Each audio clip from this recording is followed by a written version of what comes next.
Trey points to Blake, who has removed his pointed hood and is holding it to his nose to staunch the bleeding. Jared. Dude, we didn't mean you any disrespect. Manny. Chill, Jared. Trey. Yeah, Jared. You should really shut your mouth right now. Your boy has made me and my dudes upset coming in here dressed like that. Justice. Trey, he didn't mean anything by it, dog. We were doing this satire thing with stereotypes, and it went too far. Lesson learned. Trey smiles at Justice then. Well, more like sneers.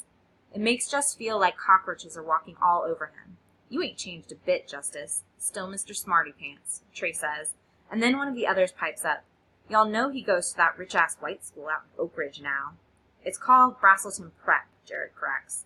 Justice really wants Jared to shut the hell up. Ooh, the white dude, Brad, Just believes, raises his hands in mock adoration. Trey looks back and forth between Just and Manny. Don't get it twisted, my dogs. These white boys might be standing here next to y'all, but y'all still ain't nothing but to them. You heard me? He says. Ain't no amount of money nor intelligence can change that shit. Jared. Hey man, that's not true. You don't even... Shut up, Jared. This from Surfer Tyler. Let's just leave, bro. Trey. Sounds like a great idea to me. Jared. Bro, this isn't even your party. You can't tell us to leave. Trey laughs, and one of the other guys lifts his shirt to reveal the handgun grip sticking out of his waistband. I most certainly can, white boy, Trey says. Now you and your little crew get your punk asses out of here before things escalate. The guy with the gun smiles at Just. You and Rich Boy can stay with us if you want to. All the black jihad guys laugh. Trey. Bro, you know these don't want to chill with us. They going places and shit. Gotta stay connected to the white man for the ride to the top. He nudges the white guy with them and they both snicker. Let's go, y'all, Just says. As they turn to leave, Justice can feel Manny trying to catch his attention, but he stares straight ahead. They step outside and the chilly night air hits their faces. Just hears Jared ask Manny, You alright, bro? Yeah, man, I'm cool, Manny replies. Jared steps ahead to talk to the others and Just watches Manny examine his tied sweater, his khakis, his loafers, his costume, made up of clothes he pulled from his closet. He unties the sweater, then looks up at Justice. For the moment, they understand each other.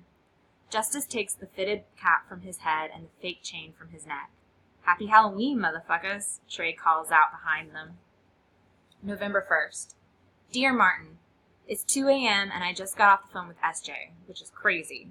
It started out innocently enough. When I got to my room at 10:15 p.m., I had a missed call from her. I figured it had to do with debate stuff since the state tournament is around the corner, so I decided to hit her back. Here's how it went down. SJ. Hello? Me. Hey, SJ, it's Justice. You called? SJ. Caller ID, Jess. No need to announce yourself. Me. Oh, okay. SJ. Laughs. I was just calling to see how douche nugget Christensen's experiment at you and Manny's expense went. I saw the pics he posted and had to go for a run to keep from showing up at the party and punching Blake in the face. Me. Yeah, no worries about that. Somebody did it for you. SJ. Shut up. Someone punched him for real? Me. Ruined his pointed hood. SJ. Laughed so hard I think she's going to choke. Me. So, how was your night? SJ. Uneventful. I spent most of it thinking about you. Me. SJ. Sorry, that came out wrong. Me. SJ. Jess, are you still there? God, I'm such an idiot. Me. Clears throat. I'm here. SJ. Whew, okay. Good. Me and SJ. Awkward pause. Me. So, how is it supposed to come out? SJ. Well, I just meant because of the costumes. Like, I saw the pictures and was wondering how things were going at the party. Me. Ah. SJ. You don't believe me, do you? Me. Why wouldn't I? Even though in my head I was all like, hell nah, I don't believe you, girl. SJ. Laughs. I certainly wouldn't believe me. Me. SJ. I have to say, I'm enjoying this rendering Justice McAllister speechless thing. Maybe I should say this kind of stuff more often. Me. Shut up. SJ. Laughs some more. So how are you anyway? Me. What do you mean? SJ. I'm sure the whole party thing was awkward, no? Me. That's one way to put it, I guess. No clue why, but I tell SJ every detail about the party. SJ. Wow, so they threatened you with a gun to get you to go? Me. Yep. SJ. That's pretty intense, Jess. Me. Tell me about it. Craziest part is I still feel weird about leaving. SJ. You do? Why? Me, well, either way it went, I was saying something, you know? Staying would have been a statement of solidarity with these guys I grew up with and who look like me.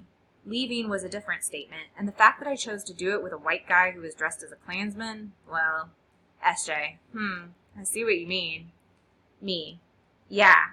These were the dudes who used to call me white boy because while they were shooting dice for pennies at recess, I was reading a book. I know there's no excuse for the idea that we're all the same kind, as the cop Castillo put it, but the moment I saw that gun sticking out of dude's waistband, I felt this flare-up of pain around my wrists. I had this thought. Be forewarned, it's an ugly one. It's assholes like Trey and his boys that have cops thinking all black dudes are up to no good. SJ, I'm so sorry, Jess. Me, don't apologize, S. It's not your fault. It never made sense to me why trying to do something with myself made me some kind of race traitor to these guys. But some of the stuff Trey said tonight really got to me. SJ, really? Me, yeah. He said me and Manny were chilling with Jared, and then because we need the white man for the ride to the top. And while I couldn't debate that till I'm blue in the face, didn't we prove it by leaving with Jared and them? SJ, I guess that's one way to look at it. Me, what if Trey is right? What if no matter what I do, the only thing white people will ever see me as is an N-word? So glad I caught myself, Martin. Me, continued. Yeah, Jared's always talking about how equal things are, but that doesn't mean he sees me as one. SJ, silence. Me, it's a conundrum. White people hold most positions of authority in this country. How do I deal with the fact that I do need them to get ahead without feeling like I'm turning my back on my own people? SJ, sure hope that's rhetorical, Jess. I certainly can't give you an answer. Me, laughs. We shifted gears a little bit after that, and when I checked the clock, it'd been 3 hours. When we landed on the topic of Jewish involvement in the civil rights movement, I wound up telling her about this Be Like Martin experiment. She said she was both impressed and intrigued. That's when it hit me who I was talking to, and I said I needed to go to bed. Before we hung up, though, she said something I don't think I'll ever forget. SJ, hey Jess. Me, yeah? SJ, I want to apologize. Me, for what? SJ, for stepping out of line in class a while back. Me, SJ, I know it's been over a month, but after talking to you tonight, well, it wasn't really my place to speak for you. I'm really, really sorry. Hearing her apologize after Blake didn't, it got me, Martin. Now I can't get her out of my head, which really isn't good. Don't get me wrong, SJ's great. We've been debate partners since I joined the team 2 years ago.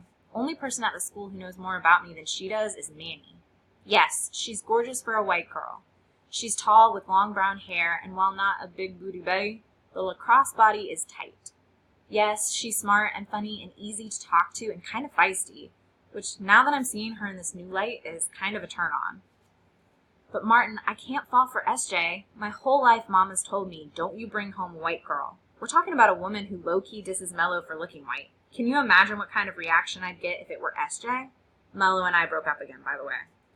Right now, I feel guilty for even talking to SJ, especially about race stuff. What does it say about me that I willingly left a party with a bunch of idiots, but the white person who does treat me as an equal is the one I want to most run away from right now? I can't believe I told SJ all that stuff. I mean, she's cool and everything, but I'm shaking my head right now. You are the man, Martin. The man. And I want to be like you. Intergroup and interpersonal living? I really do want that. I'm just not so sure I can pull it off anymore. I'm going to bed. JN. Justice can't believe it. Congratulations is all big and bright right there in front of him, but he still can't believe it. When he sat down at his laptop, he expected to have to click a bunch of different links to get to his admissions decision. But the second he logged into the website, a giant bulldog filled the screen as the Yale fight song played all loud and bold and beautiful. His phone is in his hand now, and he's tapping. She picks up on the first ring. Hello? S? Jess, is everything okay? S, I got in. What? I got in, SJ? What are you talking? Wait, you got in? Yes! Like, got in? Like you're in? Yes. Oh my god, oh my god, oh my god!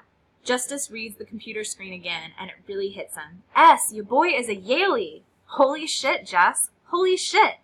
I can't even believe it. Just drops his head back and closes his eyes. All the bad stuff that's happened in the past few months falls away. After a pause, he hears, Mom, Dad, Jess is going to Yale. And then, wow, congratulations, Justice, from SJ's mom, and attaboy, Jessmeister, from SJ's dad, who's been calling him that since the first time he showed up at SJ's house to work on debate stuff. Ah, Jess! This is the best Hanukkah present ever. You realize this means we'll only be an hour and a half away from each other, right? That's when it smacks him again. The feeling. The one that makes his heart beat faster and his head go fuzzy when he's talking to her sometimes. It's different from how he felt about Mello. And that's what scares Jess. It occurs to him that he dialed SJ before he called him Mama, which says way more than he wants to hear right now. I gotta go, he says. Okay, I'll see you tomorrow. I'm so excited. Justice smiles, very much in spite of himself. Me too. Yeah, this has to stop. Thanks for calling to share the news, she says. Means a lot to me that you did. Means a lot to me that you're so amped. Damn, probably shouldn't have said that. Are you kidding? How could I not be? Justice clears his throat. I hope you have a nice night, SJ. You too, Jess. Sweet dreams. But Justice doesn't dream at all. He can't sleep. Too much on his mind. Yale, for one. Hello, dream come true. And then SJ. How could I not be, she said. What is he supposed to do with that? He called Mama as soon as he and SJ hung up. But it went to voicemail. And since he couldn't bring himself to leave such big news in a message, he went to bed with the weight of SJ knowing before Mama on his chest. The next morning, he's standing near the omelet station in the dining hall when he hears his name shouted from across the room. It's her, and she's bounding in his direction. S, Justice shouts, throwing his arms wide without thinking. She leaps into them and wraps her legs around his waist. It's a lot. She's also in uniform, which means, S, you know you're in a skirt, right? Crap, she scrambles down. Oh my God, I'm so embarrassed. Her face is all red, so she covers it with her hands. It might be the cutest thing Justice has ever seen. He pulls her hands down, smiles. That was probably the best hug I've ever gotten in my life. She shakes her head. I can't believe I attacked you. I just got so excited. Jess laughs. Me too, S. Hope you come see you boy every now and then. I'll definitely come see you. You would think Jess had just proposed the way SJ's face lights up. He should not be saying this kind of stuff. And he definitely shouldn't be meaning it. She smiles. He smiles back. She stares. He stares back. He realizes he's still holding her hands and looks at her lips. Hey, Jess. Jess' head snaps to the right. Mello. He snatches his hands away from SJ's. When he turns back to SJ, her smile is melting off her face. He watches Mello's green eyes shift back and forth between him and SJ. SJ's smile has melted so thoroughly it's officially a scowl. Mello clears her throat. Sup, Mello, Jess says. I was hoping you could tell me, Justice. Except her eyes are on SJ. No one speaks. Then, okay, guess I'll see you in class, SJ says. Tongue-tied, Justice watches her pivot and walk away without looking back. When he faces Mello again, she's smirking in SJ's direction. Justice coughs to get Mello's attention. She turns to him and crosses her arms. So I hear you got into Yale, she says. Yeah, I did. That what SJ was so excited about? Yeah, Justice gulps. She's going to Columbia. It's pretty close by. Mello shifts her focus to the doorway SJ disappears through. So are you two a thing now? What? No. I saw her jump on you, Justice. It's not like that, Mel. Except it is, obviously. We're just good friends, he says to the air. Debate partners. You know what I mean. Good. She takes a step closer. You can tell she's not convinced, but that's the thing about Mello. If she wants something, she'll do whatever it takes to get it. I was hoping we could hang out soon. She runs a finger down the center of Justice's chest and hooks it into the waistband of his pants. Yeah, his voice cracks and everything. That'd be cool. Awesome. I'm actually pretty sad you're going to be leaving me. You sure you want to go so far away? Jess shifts his attention over her shoulder and scratches his head. I'll call you later, okay? Jess says. She squeezes his bicep and kisses him in the little nook where his jawbone meets his neck. Goodbye, Jess. Jess doesn't say a word. He just stares at Mello's butt as she saunters off.